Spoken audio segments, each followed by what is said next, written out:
Sa pagsisimula ng 5th ASEAN-India Youth Summit, kinilala ni Indian Minister of State for External Affairs, Pabitra Margherita, ang kamahalagang papel po ng kabataan sa kinabukasan. Si Gab Villegas sa detalye live. Gab. Dayan, naging produktibo ang pagsisimula ng 5th ASEAN-India Youth Summit dito sa Goa, India.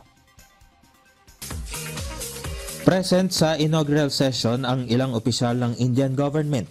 Kinilala ni Indian Minister of State for External Affairs Pabitra Margherita ang mahalagang papel ng kabataan. Naniniwala siya na ang mga new generation ay malikhain at may pakialam sa kinabukasan. Hindi lang ng kanilang sarili, pati na rin ng kanilang komunidad at buong rehiyon. When their ideas are hard and their actions supported, young people become powerful agents of change, capable of shaping a more inclusive, resilient and people-centered world.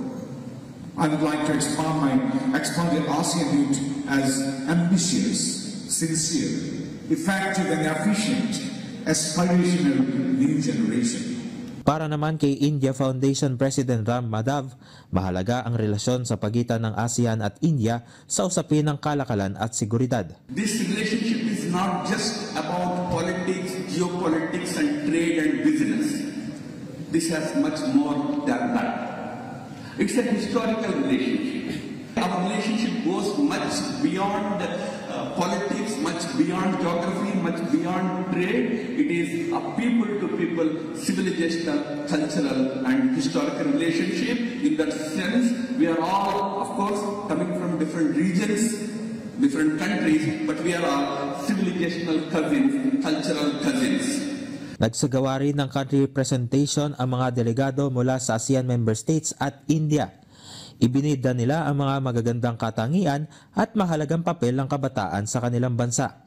Nagkaroon naman ng plenary session kung saan humarap sa mga delegado ang 3 miyembro ng Indian Parliament para talakayin ang mahalagang papel ng mga kabataan sa pakikilahok sa politika.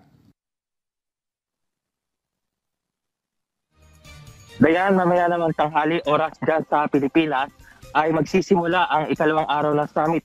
Dito ay tatalakayin ang relasyon ng India at ASEAN, pati rin ang creative economy, culture, sports at tourism. Magkakaroon rin ng ambassadors panel mamaya kung saan ay haharap ang mga embahador mula sa Thailand, Malaysia, Timor-Leste, Cambodia at Singapore. Kasama ang Philippine delegation, yan muna ang update mula rito sa Goa, India. Balik sa Dayan. Maraming salamat, Gab Villegas.